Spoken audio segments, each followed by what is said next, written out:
Jumpa lagi dengan saya, Mr. Sorchan, di dalam channel pengembangan kepribadian atau mentoring self improvement.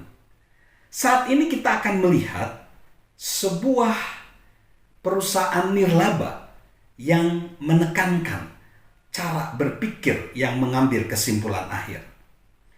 Francis Hesselbein harus mengajukan pada dirinya sendiri pertanyaan yang sama pada tahun 1976 saat ia menjadi seorang direktur eksekutif nasional dari The Girl Scout of America.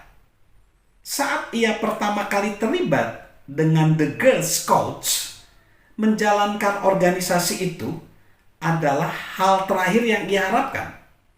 Ia dan suaminya John adalah mitra kerja di Hesselbein's Studios, sebuah bisnis keluarga yang memfilmkan iklan televisi dan film promosional.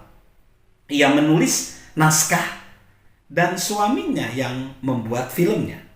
Pada awal tahun 1950-an, ia direkrut sebagai seorang pemimpin pasukan di Second Presbyterian Church di Johnston, Pennsylvania. Bahkan itu adalah hal yang tidak biasa karena ia hanya memiliki seorang putra dan tidak memiliki anak perempuan. Tetapi ia setuju untuk melakukan sementara waktu, tetapi ternyata ia sangat menyukainya karena ia memimpin pasukan itu selama 9 tahun. Pada waktunya, ia menjadi direktur Dewan Pemimpin dan anggota Dewan Nasional. Kemudian, ia melayani sebagai direktur eksekutif The Talus Rock Girl Council, suatu posisi yang dibayar purna waktu. Pada saat ia menerima pekerjaan sebagai CEO dari organisasi nasional, The Girl Scouts sedang bermasalah. Organisasi itu tidak mempunyai arah.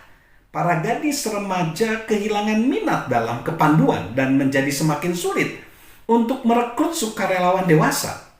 Khususnya karena sangat banyak wanita yang memasuki angkatan kerja. Sementara itu The Boy Scout juga sedang mempertimbangkan untuk membuka diri kepada anak-anak perempuan. Hesselbein sangat perlu membawa organisasi ini kembali pada kesimpulannya.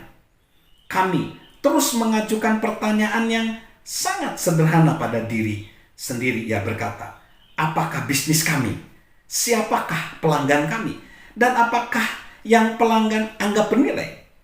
Jika kita adalah The Girl Scout, IBM, atau AT&T, kita harus mengatur untuk suatu misi. Hesselbein memusatkan perhatian pada misi yang memampukan untuk mengidentifikasikan hakikat The Girl Scout. Kami sebenarnya ada untuk satu alasan: menolong seorang anak perempuan mencapai potensi tertingginya. Lebih dari apapun. Itulah yang membuat perubahan. Karena jika Anda dengan jelas memahami misi Anda, sasaran bersama dan tujuan operasional mengalir darinya. Begitu ia mendapat kesimpulan, ia mampu menciptakan suatu strategi untuk dicapai. Ia mulai dengan mengorganisasikan ulang staf nasional. Kemudian ia menciptakan suatu sistem perencanaan untuk digunakan oleh masing-masing dewan regional yang berjumlah 350. Dan ia memperkenalkan pelatihan manajemen pada organisasi itu. Hesselbein tidak membatasi dirinya sendiri pada perubahan kepemimpinan dan organisasi. Pada tahun 1960 dan di tahun 1970-an, negara sudah berubah dan demikian juga anak-anak perempuannya. Tetapi The Girl Scout belum berubah. Hesselbein menangani masalah itu. Organisasi tersebut menjadi kegiatannya relevan dengan kebutuhan yang ada pada saat itu, dengan mempertimbangkan kemampuan yang lebih besar untuk menggunakan komputer, misalnya daripada mengadakan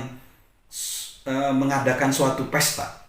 Ia juga mencari partisipasi minoritas, menciptakan bahan-bahan berbahasa ganda, dan menjangkau rumah tangga yang berpenghasilan rendah.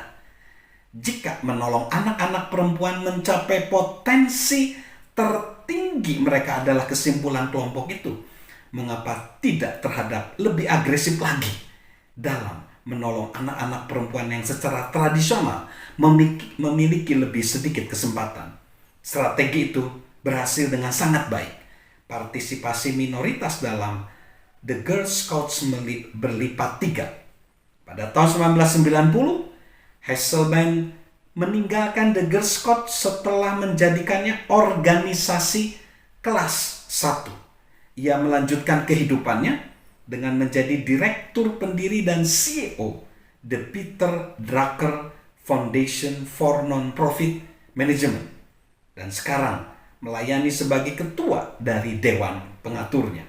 Dan pada tahun 1998, ia diberikan penghargaan The Presidential Medal of Freedom.